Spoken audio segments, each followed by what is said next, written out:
மகளிர் உரிமை தொகை திட்டத்தின் கீழ் மேல்முறையீடு செய்த 1,48,000 பேருக்கு அவர்களது வங்கிக் கணக்கில் தலா 1000 ரூபாய் வரவு வைக்கப்பட்டது.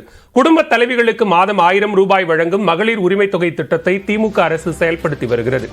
கடந்த ஆண்டு செப்டம்பர் மாதம் தொடங்கப்பட்ட இந்த திட்டத்தின் கீழ் இதுவரை 1,15,00,000 பேருக்கு மாதம் 1000 ரூபாய் வழங்கப்பட்டு வந்த நிலையில் உரிமை தொகை கோரி மேல்முறையீடு செய்தவர்களில் 1,48,000 பேருக்கு உரிமை தொகை வழங்கப்படும் என்று அறிவிக்கப்பட்டது. இதன்படி புதிதாக இணைக்கப்பட்டவர்களுக்கும் அவர்களது வங்கிக் கணக்கில் தலா 1000 ரூபாய் வரவு வைக்கப்பட்டுள்ளது.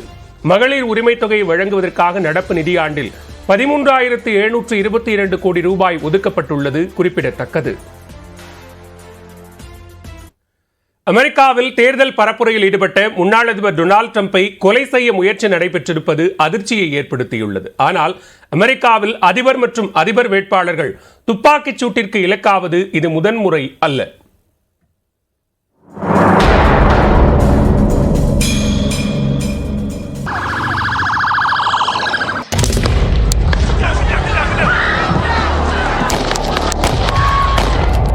ஜனநாயக நாடான அமெரிக்காவில் ஆப்ரஹாம் லிங்கன் முதல் டொனால்டு டிரம்ப் வரை அதிபர் மற்றும் அதிபர் வேட்பாளர்கள் துப்பாக்கி சூட்டிற்கு இலக்காகியுள்ளனர். கடந்த 1865 ஆண்டு அமெரிக்க உள்நாட்டு போர் இறுதிக்கட்டத்தில் இருந்தபோது வாஷிங்டனில் உள்ள ஃபோர்ட் திரையரங்கில் நாடகம் பார்த்துக் கொண்டிருந்த ஆப்ரஹாம் லிங்கன் ஜான் வில்கிஸ் என்பவரால் தலையில் சுட்டு கொலை செய்யப்பட்டார்.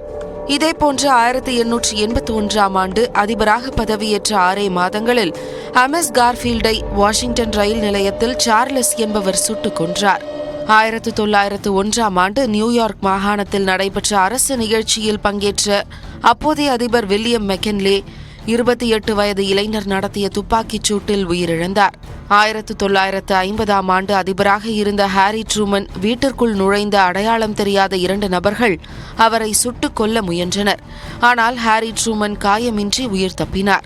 அதனைத் தொடர்ந்து 1963 ஆண்டு டெக்சாஸ் மாகாணத்தில் உள்ள டல்லாஸ் நகரில் தனது மனைவியுடன் காரில் சென்று கொண்டிருந்த ஜான் கென்னடி குறிவைத்து சுட்டுக் கொல்லப்பட்டார். 1975 ஆண்டு அப்போதைய அதிபர் ஜெரால்ட் போர்டை கொலை செய்ய 3 வாரங்களில் 2 முறை சதி நடந்தது. நல்வாய்ப்பாக 2லும் ஜெரால்ட் உயிர் தப்பினார். இதனையடுத்து 1981 ஆண்டு அமெரிக்க அதிபராக இருந்த ரொனால்ட் ரீகன் வாஷிங்டனில் உள்ள ஹோட்டலில் துப்பாக்கியால் சுட்டு கொலை செய்யப்பட்டார். அமெரிக்க அதிபர்கள் மட்டுமின்றி அதிபர் வேட்பாளராக களம் இறங்கியவர்களும் தோட்டாக்களுக்கு இரையாகிய கருப்பு வரலாறு அமெரிக்காவில் உண்டு. 1968 ஆண்டு அதிபர் வேட்பாளராக களமிறங்கிய ராபர்ட் கென்னடி லாஸ் ஏஞ்சலஸ் நகரில் பரப்புரையில் ஈடுபட்ட போது துப்பாக்கியால் சுட்டுக் கொல்லப்பட்டார். 1972 ஆண்டு அதிபர் தேர்தலில் போட்டியிட்ட ஜார்ஜ் வாலஸ் வணிக வளாகத்தில் நடைபெற்ற துப்பாக்கி சூட்டில் படுகாயமடைந்தார். அப்போது படுக்கையில் விழுந்தவர் தன் வாழ்நாள் முழுவதும் எழவே இல்லை. இதேபோன்று 1912 ஆண்டு அதிபர் தேர்தலில் களம் இறங்கிய ரூஸ்வெல்ட் விஸ்கான்சின் மாகாணத்தில் பரப்புரையில் ஈடுபட்ட போது துப்பாக்கி சூடு நடந்தது. ஆனால் ரூஸ்வெல்ட் அப்போது காயமின்றி உயிர் தப்பினார். இதன் நீட்சியாக தற்போது 2024 அதிபர் தேர்தலில் களம் காண உள்ள குடியரசுக் கட்சி வேட்பாளரும் முன்னாள் அதிபருமான டொனால்டு டிரம்ப் பென்சில்வேனியாவில் பரப்புரையில் ஈடுபட்ட போது துப்பாக்கி சூடு நடந்திருப்பது குறிப்பிடத்தக்கது.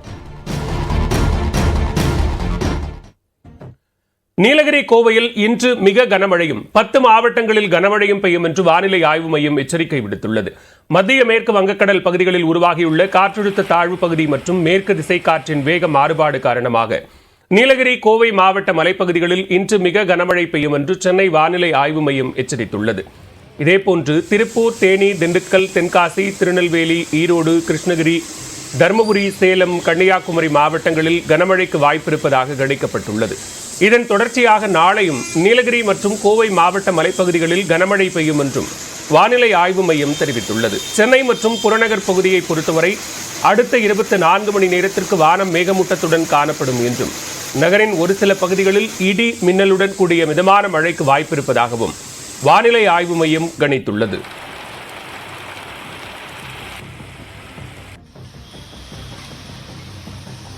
இந்நிலையில் சென்னை மற்றும் புறநகர் பகுதிகளில் மிதமான மழை பெய்து வருகிறது. குறிப்பாக கிண்டி, ஆலந்தூர், வடபழனி, நுங்கம்பாக்கம், அம்பத்தூர், தாம்பரம், பெருங்களத்தூர் உள்ளிட்ட இடங்களில் சாரல் மழை பெய்தது. இதனால் சென்னையில் வெப்பம் தணிந்து குளிர்ச்சியான சூழல் நிலவுகிறது.